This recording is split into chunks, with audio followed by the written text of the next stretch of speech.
আমরা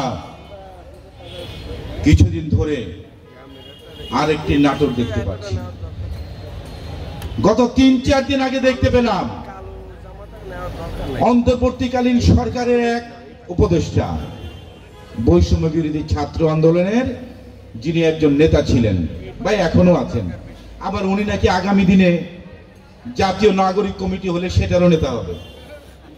ভালো, গণতান্ত্রিক দেশ তো, যে যেটা মনে যে সেটা করতে পারে, আমাদের আপত্তি নেই। কিন্তু সেই উপদেষ্টা একটি কথা বলেছেন, বিগত মাফিয়া ফ্যাসিস্ট হাসিনার আমলে আওয়ামী লীগের নিরীহ নেতা কর্মীরা তাদেরকে নাকি পুনর্বাসন করা হবে। ধিক্কার জানাই সেই উপদেষ্টার বক্তব্যকে। বাংলাদেশের মানুষকে যারা রক্ত ঝরিয়েছে, হাজার হাজার নেতা কর্মীদেরকে যারা হত্যা করেছে, সর্বশেষ 5ই আগস্টের পরেও আমাদের বিভিন্ন পর্যায়ের নেতা কর্মীদেরকে যারা হত্যা করেছে, শুধু হত্যাই করেনি, সে সাভার আশুলিয়াতে দেখেছি আমাদের ছাত্র জনতাদেরকে হত্যা করে ভ্যানের উপরে লাশ রেখে তাদের লাশ পুড়িয়ে দেওয়া হয়েছে। আপনারা কে তাদের ক্ষমা করার? আপনারা যদি সেই আওয়ামী লীগকে এখন আবার নতুন করে পুনর্বাসন করার চেষ্টা করেন, বাংলাদেশের ছাত্র জনতা যেভাবে পতিত স্বৈরাচার হাসিনাকে দেশ থেকে পালাতে বাধ্য করেছে, আপনাদেরও কিন্তু বাধ্য করে ছাড়বে বলে রাখছি।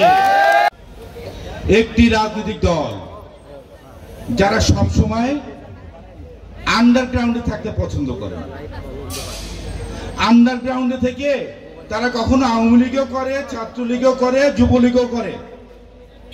আন্ডারগ্রাউন্ড থেকে বের হয়ে এসে তারা এখন পরিচয় দিচ্ছে তারা নাকি এখন বিভিন্ন একটি রাজনৈতিক দলের তারা নেতা, একটি ইসলামিক দলের রাজনৈতিক দলের নেতা।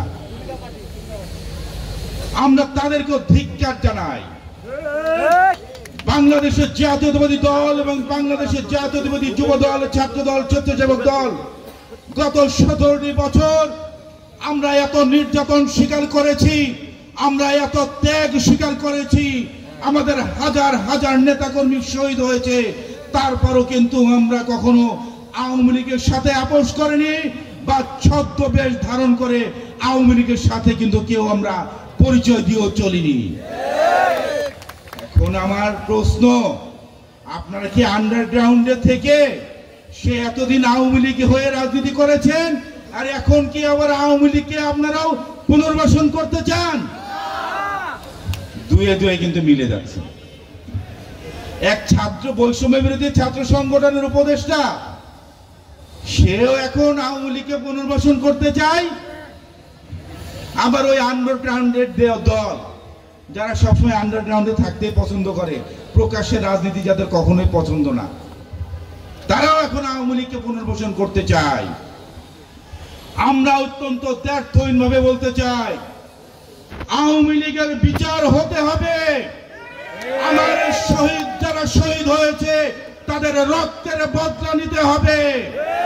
দেশে হাজার হাজার নেতা কর্মীকে আওয়ামী লীগ যেভাবে বাংলাদেশে হত্যা করেছে, মানুষের মৌলিক অধিকারগুলোকে যারা হরণ করেছে, বাংলাদেশের আলেমদেরকে যারা জেলখানায় বছরের পর বছর কারাবন্দী করে রেখেছে, যাদের কণ্ঠরোধ করা হয়েছে, সেই আওয়ামী লীগের বিচার সবার আগে হতে হবে।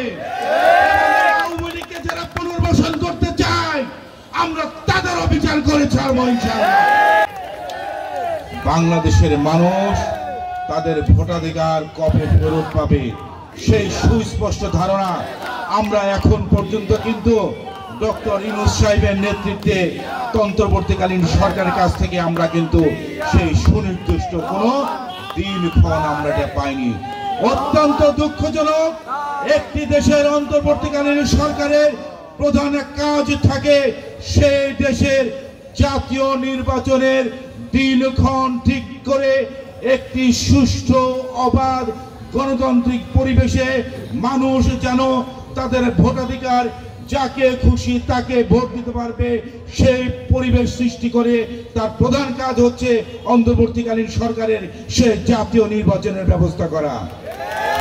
কিন্তু এখন পর্যন্ত অন্তর্বর্তীকালীন সরকার তারা নানা বাহানা দেখাচ্ছে, একবার সংস্কারের কথা বলছে, আর একবার বলছে স্থানীয় নির্বাচনের কথা।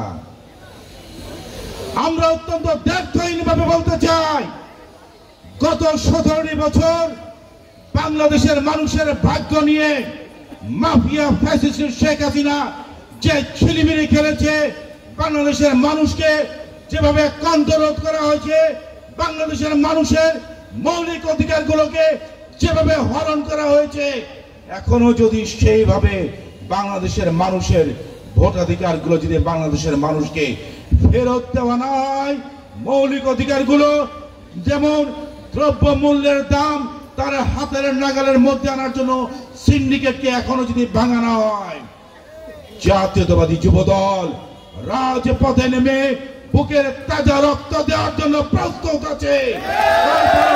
মানুষের মৌলিক অধিকারগুলোকে তারা মানুষকে আমরা ছিনিমিনি খেলতে দিব না।